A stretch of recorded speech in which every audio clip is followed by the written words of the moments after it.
Breaking news ఆనందం అంతులేని విషాదంగా మారింది. సంబరాలు జరగాల్సిన చోట ఏడుపులు పెడబొప్పులు వినిపించాయి. తమ అభిమాన ప్లేయర్స్ ను చూసేందుకు వచ్చిన ఫ్యాన్స్ ఉత్సాహం అత్యుత్సాహంగా మారింది. అదే తోపులాటకు కారణమైంది. ఆ తోపులాటే ఇప్పుడు 11 మంది చావుకు కారణమైంది. 18 ఏళ్ల తర్వాత ఆర్సీబీ కప్పు గెలిచిందన్న ఆనందంతో ఫ్యాన్స్ అంతా చిన్నస్వామి స్టేడియం వైపు పరుగులు పెట్టారు. తొక్కిసలాట ఘటనపై ఇప్పటికే కర్ణాటక ప్రభుత్వం స్పందించింది. అనుమతి ఇచ్చింది ప్రభుత్వమే అని, కానీ ఈవెంట్ను నిర్వహించింది కర్ణాటక క్రికెట్ అసోసియేషన్ అంటూ ప్రకటించారు సీఎం సిద్ధరామయ్య.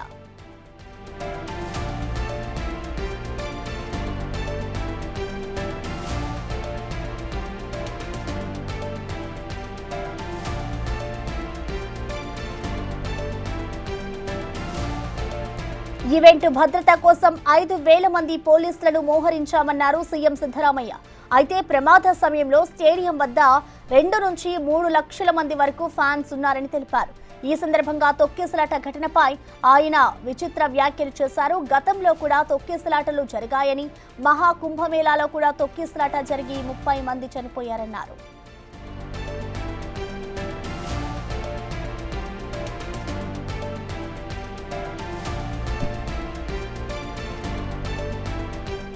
ఈ ఘటనపై పూర్తి అప్డేట్స్ ని మా ఇన్పుట్ ఎడిటర్ పవన్ లైవ్ ద్వారా అందిస్తారు. పవన్, మనం చూస్తున్నాం నిన్న బెంగళూరులో అయితే ఒక ఘటన చోటు చేసుకుంది.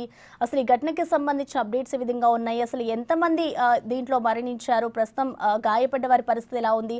అసలు దీనికి సంబంధించి ఓవరాల్ గా అసలు దీన్ని నిర్వహించిన నిర్వాహకులు ఏం చెప్తున్నారు?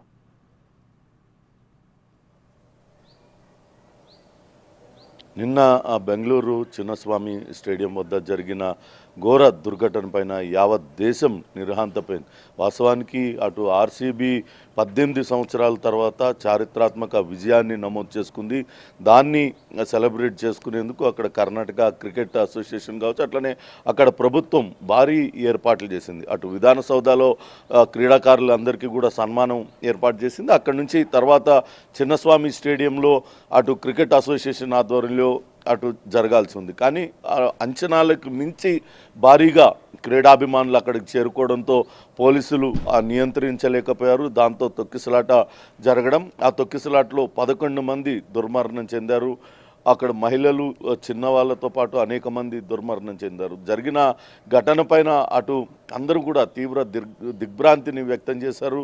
ఇప్పటికే ఈ ఘటన పైన అటు న్యాయ విచారణకు అటు కర్ణాటక ముఖ్యమంత్రి సిద్ధరామయ్య ఆదేశాలు జారీ చేశారు. ఎలా జరిగింది ఈ ఘటన పూర్తి వివరాలు వెంటనే కావాలంటూ ఆయన నివేదిక అడిగారు. దీనిపైన విచారణకు కూడా ఆదేశించారు. ఇప్పటికే మృతుల కుటుంబాలకు 10 లక్షల రూపాయల ఎక్స్గ్రేషియా ప్రకటించారు. 11 మంది మృతి చెందినట్లుగా అధికారికంగా అటు కర్ణాటక ప్రభుత్వం ప్రకటించింది. కానీ మృతుల సంఖ్య మరింత ఉండే అవకాశం ఉంటుందంటూ అక్కడ ప్రత్యక్ష సాక్షులు చెప్తున్నారు. నిన్న ఒక దశలో దాదాపుగా 15 మందికి పైగా మృతి చెందారంటూ చెప్పారు. 50 మందికి పైగా వివిధ ఆసుపత్రుల్లో ఇప్పటికీ చికిత్స పొందుతున్నారు. వాళ్ళలో కొంతమంది పరిస్థితి విషమంగా ఉన్నట్లుగా తెలుస్తుంది. వాళ్ళకయ్యే ఖర్చును కూడా పూర్తిగా రాష్ట్ర ప్రభుత్వమే భరిస్తుందంటూ చెప్పారు. నిన్న జరిగిన ఘోర దుర్ఘటన పైన అటు ప్రభుత్వం విచారణకు ఆదేశించింది. జరిగిన ఘటన పైన అటు ఉప ముఖ్యమంత్రి డీకే శివకుమార్ కూడా విచారం వ్యక్తం చేశారు. అనుకోకుండా ఇంతమంది వచ్చారు.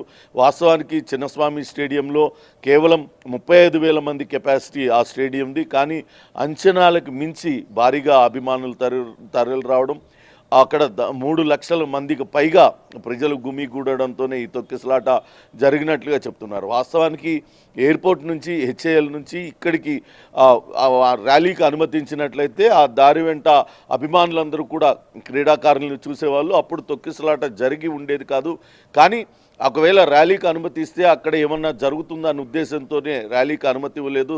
దాంతో అభిమానులందరూ కూడా ఆ విధాన సౌధ దగ్గరికి, విధాన సౌధ ఎదురుగా ఉన్న అటు చిన్నస్వామి స్టేడియం వద్దకు చేరుకోవడంతోనే ఈ తొక్కిసలాట జరిగినట్లుగా చెప్తూ ఉన్నారు. ఇప్పటికే జరిగిన దుర్ఘటన పైన అటు రాష్ట్రపతి ద్రౌపది ముర్ముతో సహా అటు ప్రధాని నరేంద్ర మోడీ, అటు తెలంగాణ ముఖ్యమంత్రి రేవంత్ రెడ్డి, ఆంధ్రప్రదేశ్ ముఖ్యమంత్రి చంద్రబాబు నాయుడు అందరూ కూడా తీవ్ర ఆవేదనను వ్యక్తం చేశారు. ఇక ఆర్సీబీ టీం కూడా ఒక ప్రకటనను విడుదల చేసింది. అభిమానుల క్షేమమే తమకు ముఖ్యమంటూ విడుదల చేసింది. జరిగిన ఘటనపైన విచారం వ్యక్తం చేసింది. మొత్తం మీద అటు క్షతగాత్రులందరూ కూడా ఇంకా కూడా చికిత్స పొందుతూ ఉన్నారు. వాళ్ళలో కొంతమంది పరిస్థితి విషమంగా ఉన్నట్లుగా వైద్యులు అయితే చెప్తున్నారు. వాళ్లకు మెరుగైన వైద్య చికిత్స అందేలా ఇప్పటికే ఆసుపత్రులకు అటు ఆదేశాలు జారీ చేశారు.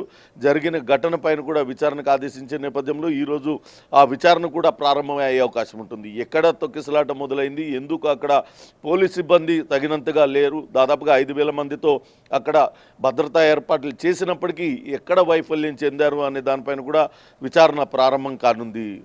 Prasanna. Right, thank you Pawan.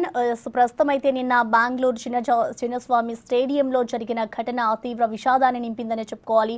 దీనికి సంబంధించి ఇప్పటికే ప్రభుత్వం కూడా మృతులకు ఎక్స్ గ్రేషియా కూడా ప్రకటించింది. అసలు తొక్కిస్లాటకి సంబంధించి అసలు కారణాలు ఏంటి అనేది కూడా విచారణలో తేలనుంది.